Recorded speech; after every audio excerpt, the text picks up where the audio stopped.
Good afternoon and welcome to our segment on Armenian genocide education.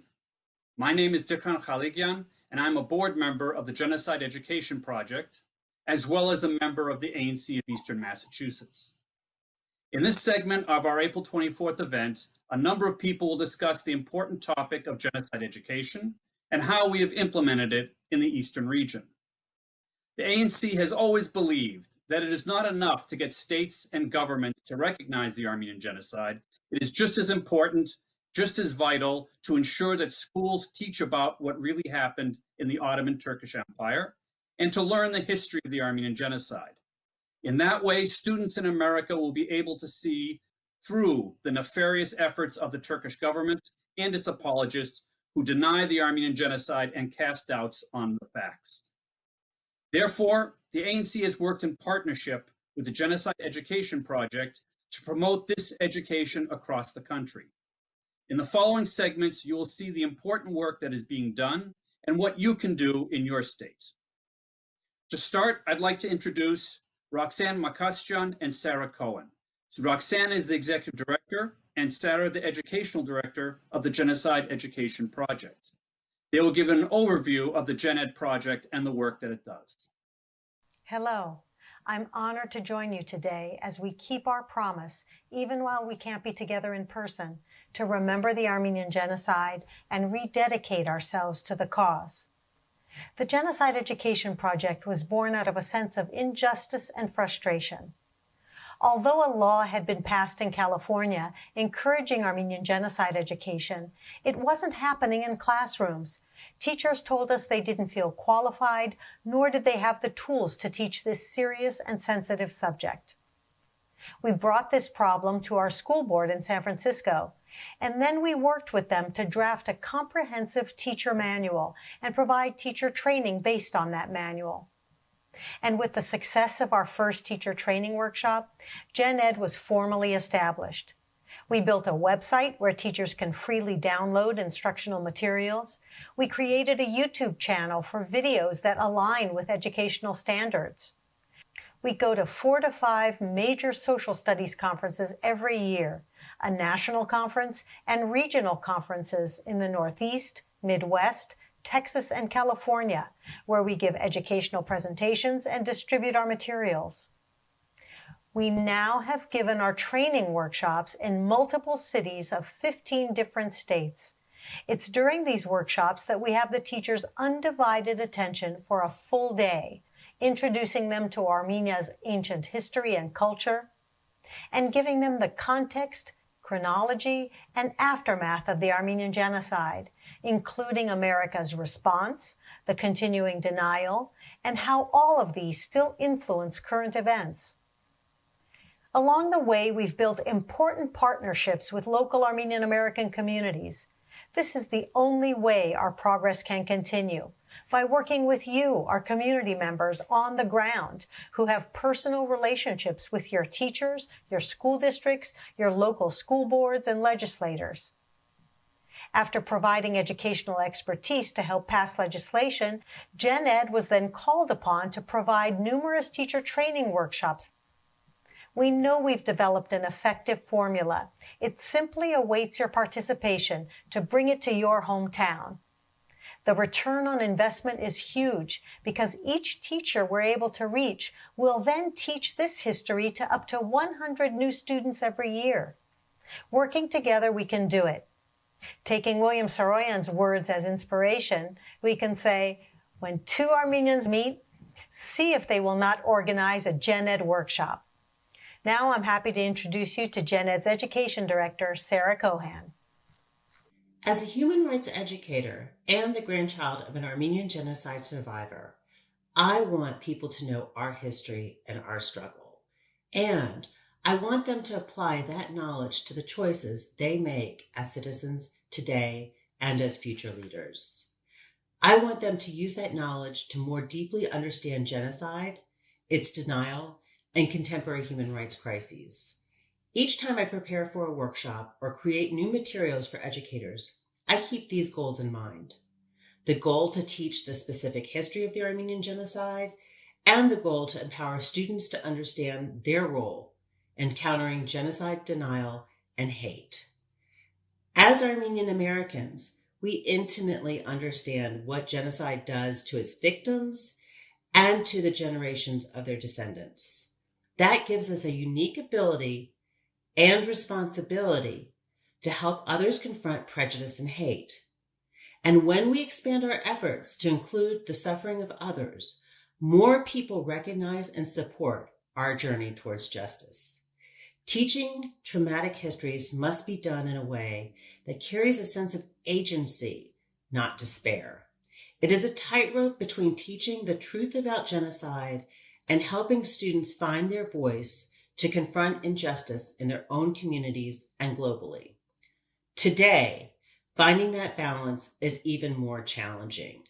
We face a pandemic that impacts students personally, while human rights issues around the world are exploding almost as quickly.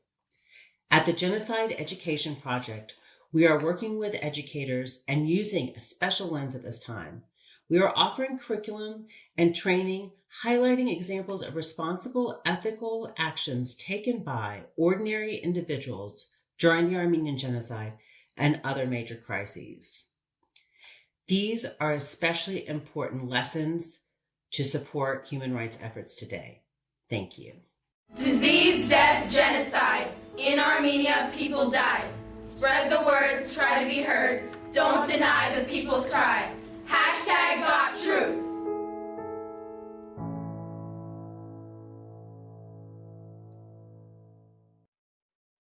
Thank you, Roxanne and Sarah. We will now be seeing a short film. The Armenian Journey from Despair to Hope in Rhode Island provides historical background about the Armenian Genocide and its effects on subsequent generations by introducing the story of genocide survivor Margaret Der-Manuelian. Her story is poignantly narrated by her great-granddaughter, Dalida Getsoyan.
I want to share with you my telling of my great-grandmother, Margaret Garabedian Der-Manuelian's life. There was a historic Armenian civilization that at one time extended across Anatolia.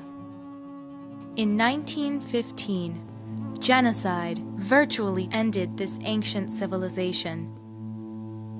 My great-grandmother was one of the few to survive.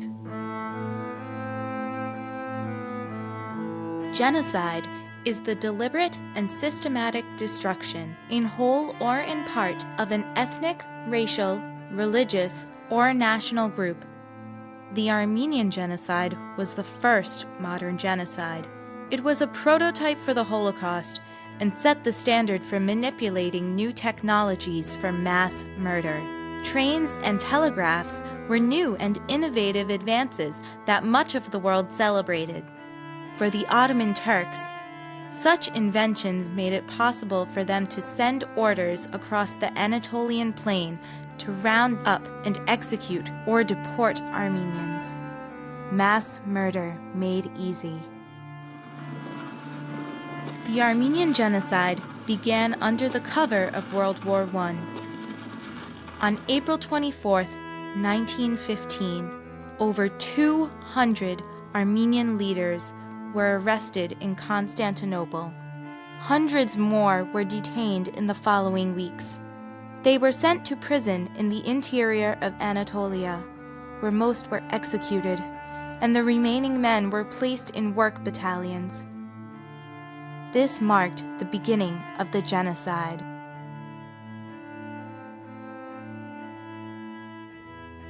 In the months to come, women, children, and the elderly were forced from their homes across Anatolia. They were murdered, abducted, and deported. Most were forced to walk through the desert with no food, clean drinking water, or proper clothing.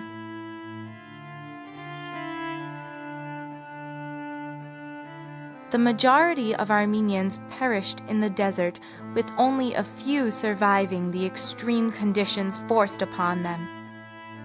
Even today, the desert, Der el-Zor, is littered with the bones of Armenians who perished between 1915 and 1918.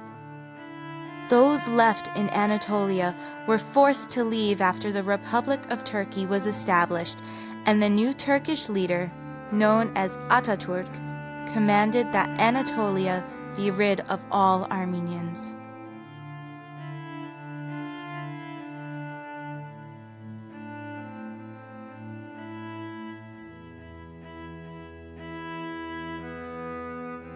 By 1923, a 3,000-year-old civilization virtually ceased to exist.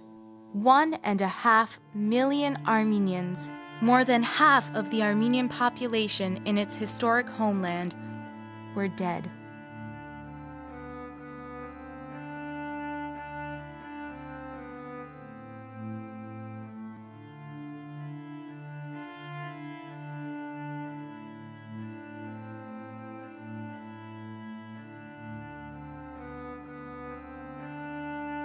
Despite the affirmation of the Armenian genocide by historians and governments around the world, the Turkish government still actively denies the Armenian genocide.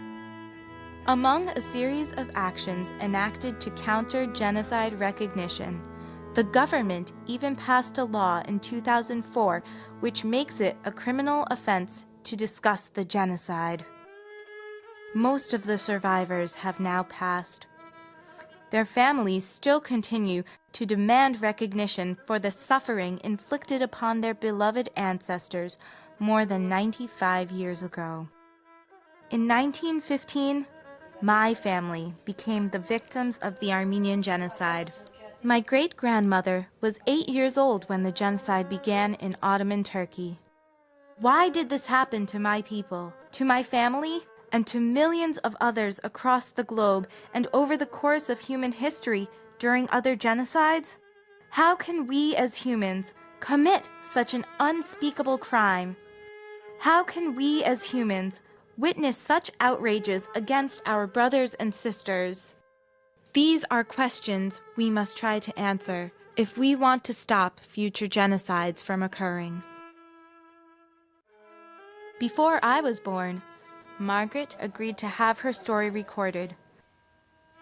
I want to share with you some of her recollections.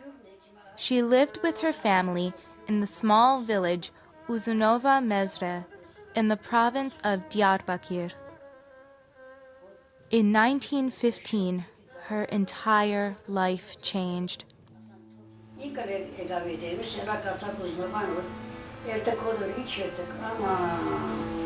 Բոլոր գրիգները, բարերը հավաքել են, բերել են մեծուցել են, խոշոր հորմն է։ Բոլորը հավաքել են, սակամի գրիգները հավաքել, արիմիտեկը հավաքեցին զարգին չէ։ Սակամին գրիգները բոլորը հավաքել։ Այդ քիշեր մինչև լույս, բովոր մեծ աղջիկ էր, կուկային կարնեին գրանեին դուրսը։ Այդ ոչինը գոզածեին կապերի, գրանեին կապերի, մինչև լույսը աղջիկները հաշները դարերը բերել են թուրքերը։ body made around Tavari Bishariti. Ahmed to Kanyado Aran. Chorsa Garne, Ingat Garne, Vesak Garne, Chamanir Garne, Arindari. As Marasa, Chorsingara Aran. Her parents, 3 sisters, and her extended family were murdered. She was abducted into slavery and tortured for years. Dasadari Vecha, what case I go ship Panchika.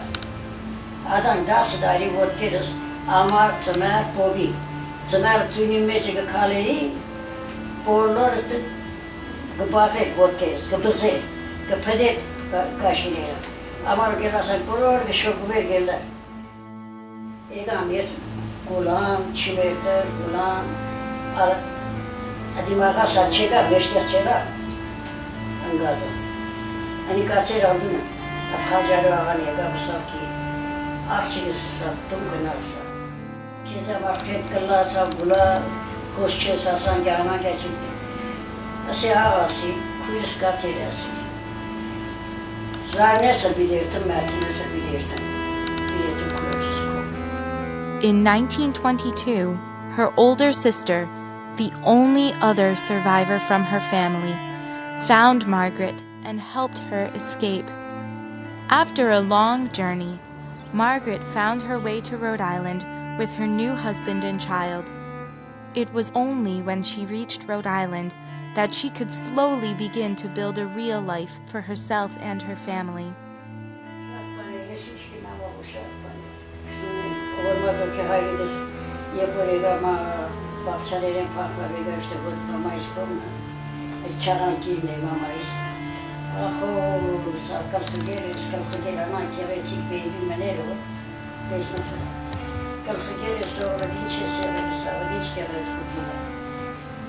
Remember, Mama used to say, yes, we are to post it. As you may, Badmutigilla, Badmichigilla. They would look at it for that is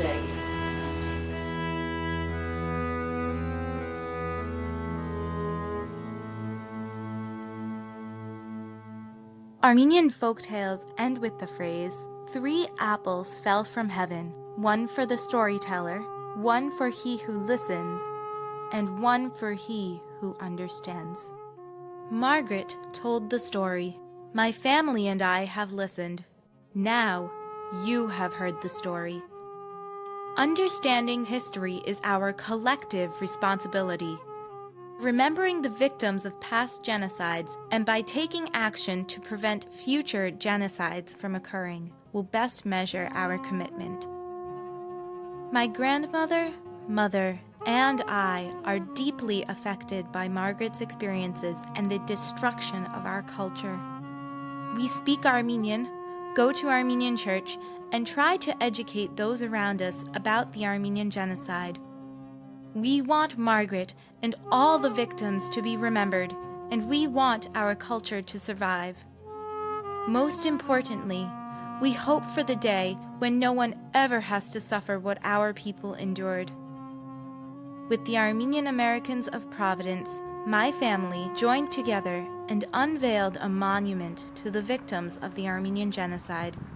The dedication on the memorial reads, "We Armenians dedicate this monument to the immortal memory of the 1,500,000 Armenian martyrs massacred by the Turkish government during the 1915 genocide. From this faith, no one can shake us, neither angels nor men, neither sword nor fire, nor water or any blows, however bitter they be." Battle of Avarayr, 451 AD.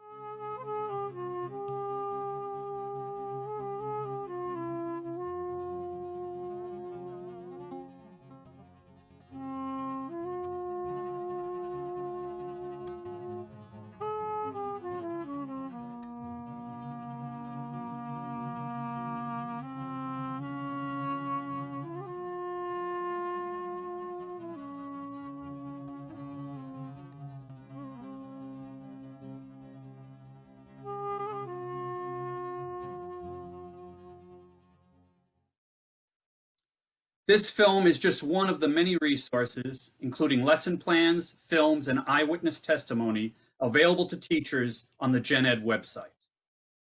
I'd now like to introduce Lara Nersessian for our next segment. Lara is the past chairperson of the ANC of Michigan and vice chair of Michigan's Armenian Genocide Education Committee. Lara. Thank you, Dikran. Good evening. I'm here today on behalf of the Armenian National Committee of Michigan to discuss how it came to be that the Armenian Genocide became a required standard in Michigan's state curriculum. Michigan law requiring the teaching of the Armenian Genocide, Holocaust, and other genocides was signed into law June 2016, but the road to that signing was a long one. Fall 2014, ANC of Michigan first met with Michigan State Representative Clint Kesto after learning that he was sponsoring a bill that required Michigan schools to teach the Holocaust and other genocides. His bill did not specify the Armenian Genocide, however, which we knew we had to correct. ANC of Michigan took a grassroots approach with the various Armenian organizations to create the Armenian Genocide Education Committee, known as the AGEC. We also began working with the Jewish community to amend the language of the bill to include the Armenian Genocide. The community at large was called upon to contact their Michigan State representatives on the House Education Committee to approve the amendment. Rallies and online newsletters, action alerts, provided the necessary information for community members to call their local Michigan State representatives. After hearings in which members of the ANC of Michigan and AGEC spoke, the amendment was approved by the House Education Committee, and it was then further approved by the House unanimously. With the bill now amended to include the Armenian Genocide, it now needed to be voted on by the Michigan State Senate. But first it had to pass through the Michigan State Senate Education Committee.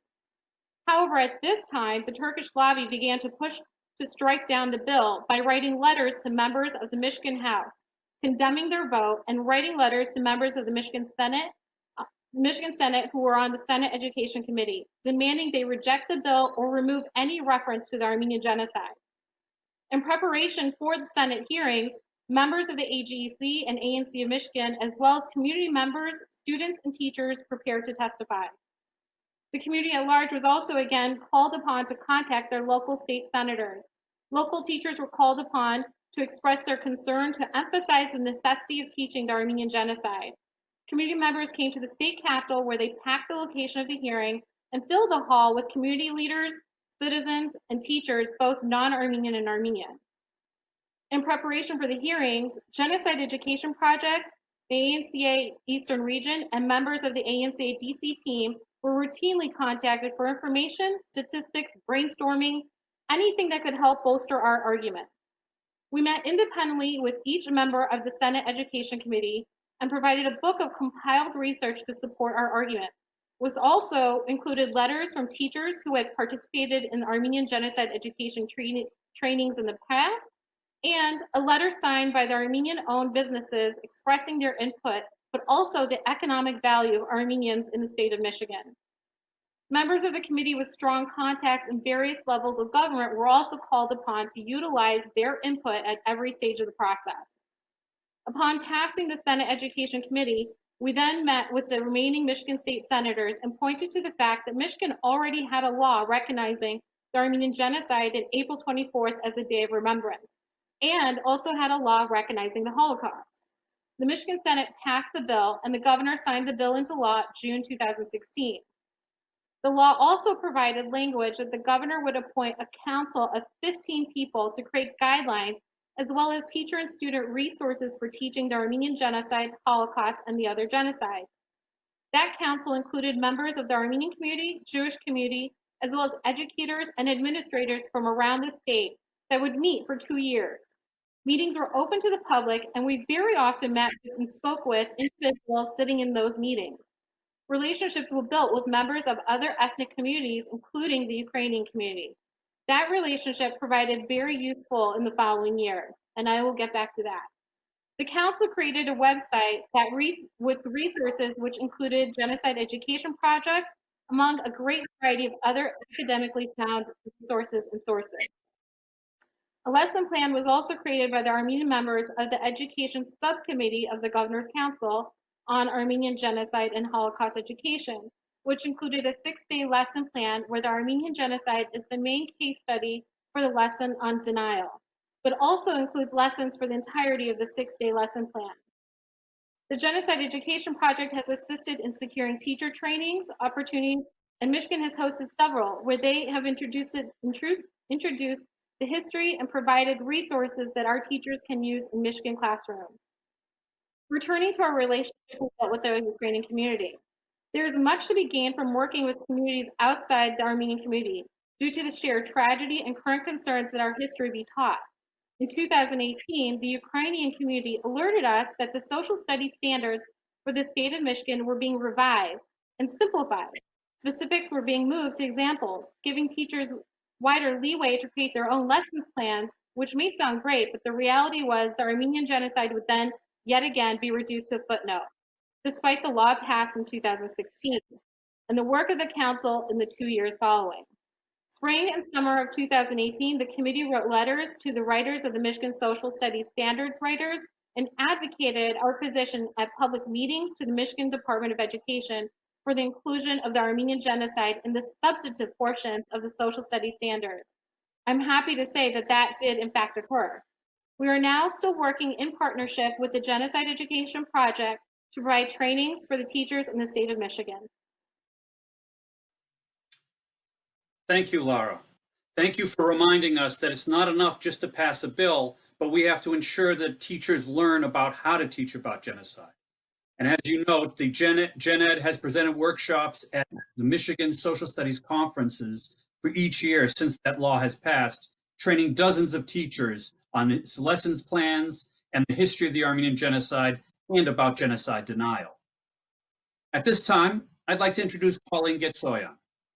Pauline is a member of the ANC of Rhode Island, co-chair of the Genocide Education Project of Rhode Island, and on the board of the Rhode Island Holocaust and Genocide Education Coalition. She will be discussing the successes we have seen in her state concerning genocide education curriculum.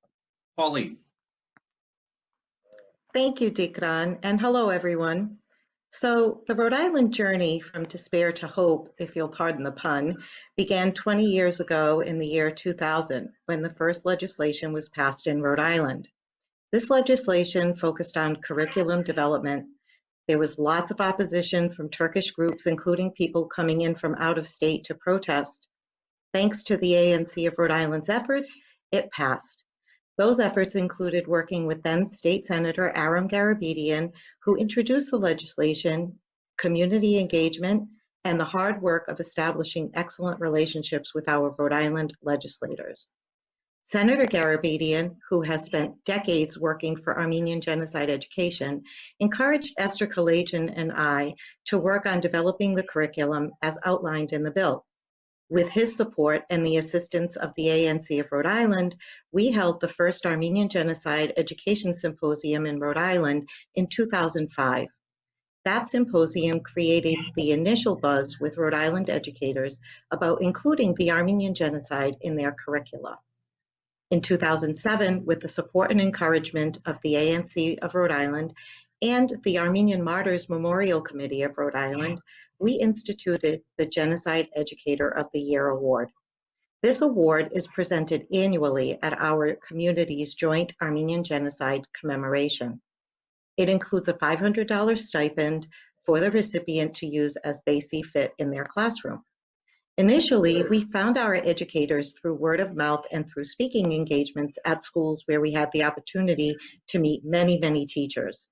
Since 2016, we've been able to disseminate the call for nominations through the weekly Education Commissioner's memo that reaches all Rhode Island teachers. Around 2009-2010, we began our affiliation with the Genocide Education Project, otherwise known as GenEd. The Genocide Education Project had developed the curriculum materials we could introduce to the Rhode Island Department of Education, or RIDE. We had professional development events for teachers to introduce the available materials and their inclusion on the RIDE website.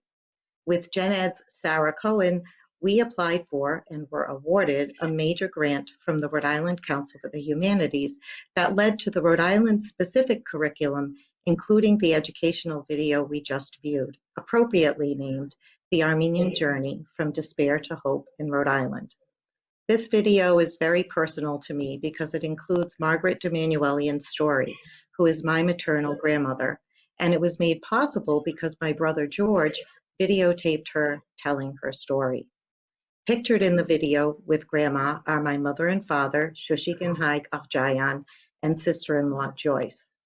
In 2010, the Jewish community enacted legislation suggesting inclusion of Holocaust and genocide education in Rhode Island schools, which was a good start and a precursor to what was made possible just a few years later. In 2016, through the collaborative efforts of several genocide survivor communities, including the Armenian, Jewish, Cambodian, and African, legislation was passed requiring inclusion of Holocaust and genocide education in Rhode Island schools, including the Armenian genocide. The language of the new law in Rhode Island made the necessary step from suggesting to requiring. Also, it was successful because of the collaborative efforts with our community partners and the excellent relationship the ANC of Rhode Island had established with our legislators. In addition, because of the more than 15 years of work we did with the ANC of Rhode Island in promoting Armenian genocide education, we were able to call on our most successful teachers to offer powerful and compelling testimony in the hearings leading up to the legislative vote. Upon passage, the next step has been implementation of the now required subject matter. Our group quickly realized that we needed to continue the work along these lines, so we formally established a voluntary Holocaust and Genocide Education Coalition in Rhode Island. And this coalition, by the way, includes State Representative Catherine Kazarian, who was one of those who introduced the 2016 legislation. Again, this group is collaborative in nature with a clear mission: to support the Rhode Island Department of Education in all efforts to inform and instruct the state's middle school and high school teachers about the requirement and need to include this subject matter in their curricula. As part of these efforts, we have successfully established partnerships with school committees, superintendents, and principals in the state. We now have a dedicated link to extensive curriculum materials for genocide studies on the RIDE website that are easily accessible by teachers. On the website, the materials related to the Armenian genocide come directly from the Genocide Education Project. Other recent programs include the institution of a speaker series at libraries in the state to encourage community engagement. This, of course, expands upon the speaking program we established long ago within the state's schools. Finally, we were in the process of planning a professional development conference in Rhode Island that was to be held in August 2020, but is now postponed until 2021 due to the coronavirus crisis. The Genocide Education Project will be conducting sessions during the conference as well as serving as co-sponsor. When it is held, the conference will offer professional development hours, which are now necessary since the state reinstituted their requirement for teacher certification. So the journey continues. Thank you, Pauline, for providing an example of successful local activism being used to promote genocide education. If you're interested in having genocide taught in your state's public schools, please contact the ANC to learn what is needed to pass genocide education legislation. If your state already has legislation, or if you'd like to work on genocide education curriculum projects, please contact the Genocide Education Project. The GenEd website, containing some of the many resources that they have available, will be displayed on screen shortly. Thank you for joining us for this April 24th commemorative segment. We hope you've learned a little about how to implement genocide education in public schools, and that this motivates activism in this important part of the pursuit of justice for the Armenian genocide. Thank you.